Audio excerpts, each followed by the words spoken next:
Good morning students. तो हमने ये आगे के वीडियो में हिंदी सब्जेक्ट में देखा था चैप्टर 5 बहादुर बिट्टू। ये स्टोरी हमने पूरी सुनी थी। तो आज हम ये स्टोरी के अनुसार ये पूरी एक्सरसाइज हम आज देखेंगे।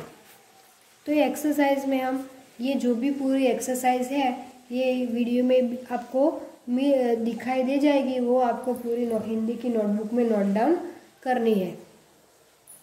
तो यहाँ पर पहला क्वेश्चन दिया कहानी में ढूंढो, यानी ये जो भी क्वेश्चन दिए वो कहानी में से ढूंढ कर आपको लिखने हैं। तो वो आप लिख सकते हैं। शेर किसान से क्या लेने गया था, यानी ये जो हमने आगे स्टोरी देखी थी शेर और किसान से, तो शेर किसान से क्या लेने गया था ये आपको स्टोरी में से ढूंढना है। आगे कविता जो कहानी जो दी थी उसमें से ढूंढ कर लिखना है। तो मैं भी आपको ये क्वेश्चन के आंसर आपको दिखा रही है, आप उसमें से लिख सकते हैं नोटबुक में। तो यहाँ पर बताया शेर ने किसान से उसका बेल लेने गया था। शेर किसान से क्या लेने गया था, उसका जो बेल था वो लेकर गया था खेत में, वो लेने के लिए गया था। उसके बाद शेर ने बिट्टू को राक्षसी क्यों समझ लिया। यहाँ पर बताया शेर था वो एकदम डर गया था, तो बिट्टू को राक्षसी से क्यों समझ लिया, जो किसान की बीवी थी उसको। तो यहाँ पर आंसर दिया है, जब शेर ने बिट्टू को यह कहते हुए सुना कि वह तो 4 शेरों को नाश्ता करती है, तो उसने उसको राक्षसी समझ लिया। तो यहाँ पर बताया है कि जब वो खेत में गया था किसान, तो शेर ने उसे उसकी बेल खाने के लिए कहा था। फिर उसकी बेल जो थी उसे देखकर वो किसान ने कहा कि तू यहीं रुक, मैं घर जाके मेरी गाय लेके आती हूँ, फिर आता हो, फिर तू उसे खाना, ऐसा कहा था।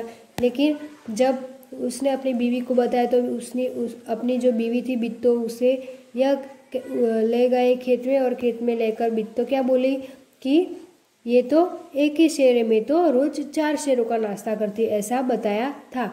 और ऐसा बताते शेर को क्या लगा, बिट्टू बहुत राक्षसी है। तो उसके बाद थर्ड क्वेश्चन है बेल की जान कैसे बच गई, यानी बेल जो थी किसान की उसकी जान कैसे बच गई। तो यहाँ पर बताया बिट्टू की तरकीब, यानी जो किसान की बीवी थी बिट्टू, उसकी तरकीब ने बैल की जान बचा दी।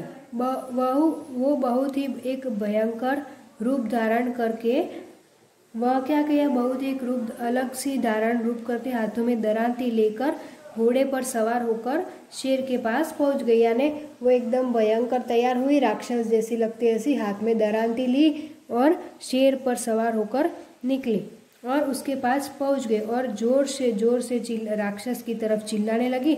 शेर उसके डरावनी बातों से इस तरह घबरा गया कि तुरंत भाग खड़ा हुआ और फटाफट वो भाग गया। इसके बाद हम देखेंगे नीचे कुछ शब्द के नीचे रेखा खींची हुई है, उन्हें ध्यान में रखते हुए नीचे लिखे वाक्यों को अपने शब्दों में लिखो। तो यहाँ पर बताया बिट्टू घोड़े पर सवार हो गई, यानी ये सवार हो गई उसके पर रेखांकित की है, तो उसको अपने शब्दों में लिखना है। तो बिट्टू घोड़े पर बैठ गई, ऐसा हम लिख सकते हैं। तुम घर की गाय को शेर के हवाले कर रहे हो, ऐसा बताया। तो ये अंडरलाइन किया, हवाले कर रहे, उसके जगह पे हम अपना कुछ भी अपने कोई भी वाक्य लिख सकते। तो तुम घर की गाय को शेर को दे रहे थे, ऐसा बोल रही थी। आज एक राक्षसी से पाला पड़ गया, तो आज एक राक्षसी से सामना हुआ, यानी बच गया। अगर बैल आपके हाथ न आए तो मेरा नाम भेड़िया नहीं। तो अगर आपके हाथ न आए इसे यानी अगर बैल आपको न मिले तो मेरा नाम भेड़िया नहीं। शेर को देखते ही किसान के होश हवास गुम हो गए, यानी शेर को देखते ही किसान घबरा गया। उसके बाद ये हम देखेंगे बेचारा भेड़िया। तो शेर तो डर कर भाग गया, सोचो तो भेड़िए का क्या हुआ होगा, इसके बारे में हमें सोचना है और लिखना है। तो इसका आंसर यह है दोनों की पूंछ बांधी थी, यहाँ पर लिखा है दोनों की पूंछ बांधी थी। तो अतः अगर शेर भाग गया तो जाहिर ये है कि भेड़िए भी उसके घिसटता हुआ चला गया होगा। तो हमने ये स्टोरी सुनी तो हमने ये तो सोचा ही, किसी ने तो ये सोचा ही होगा कि अगर दोनों की पूंछ बांधी थी तो शेर भाग गया तो भेड़िए का क्या हुआ होगा, ये तो किसी के मन में सोच तो आई होगी। तो यहाँ पर हमें क्वेश्चन भी पूछा गया कि भेड़िए का क्या हुआ होगा। तो अतः अगर शेर भाग गया तो जाहिर ये है कि भेड़िए भी उसकी पूंछ बांधी थी तो उससे घिसटता हुआ चला गया होगा, उसे चीट भी आई होगी, चोट भी आई होगी। उसके बाद शेर किसान के पास कितनी बार गया था, कहानी में देखे बिना बताओ। यानी कहानी में आपको देखना नहीं है, उसके बिना शेर किसान के पास कितनी बार गया होगा ये बताना है। तो शेर किसान के पास मात्र 2 बार गया था। अब उसके बाद हम देखेंगे मेरी खाली जगह में क्या आएगा, ये लिखने का है। तो मेरी छत पर, यहाँ देखो मोर आया, मेरी छत पर मोरनी आई, यानी ये पुल्लिंग स्त्रीलिंग दिया है, अंडरलाइन किया। तो आपको भी मोर मोरने की तरह नीचे शब्दों के भी रूप बदलने हैं। तो औरत तो मर्द, शेर तो शेरनी, बच्चा बच्ची, घोड़ा घोड़ी, मछुआरा मछुआरिन, राजा रानी, ऐसे हमें स्त्रीलिंग पुल्लिंग में बदलना है। उसके बाद हम देखेंगे मैं नहीं जाऊंगा। तो शेर ने बित्तों को राक्षसी समझ लिया, वह खेत में नहीं जाना चाहता था, पर भेड़िए के समझाने पर वो राजी हो गया था। तो सोचो शेर और भेड़िए के बीच में क्या बातचीत हुई होगी। तो शेर कह रहा था भेड़िए तुम क्यों हंस रहे हो, ऐसी बात हुई होगी।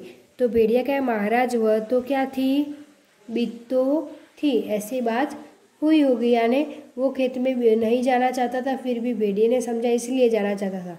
तो हमें सोचने का है कि शेर और भेड़िए के बीच में क्या बात हुई होगी।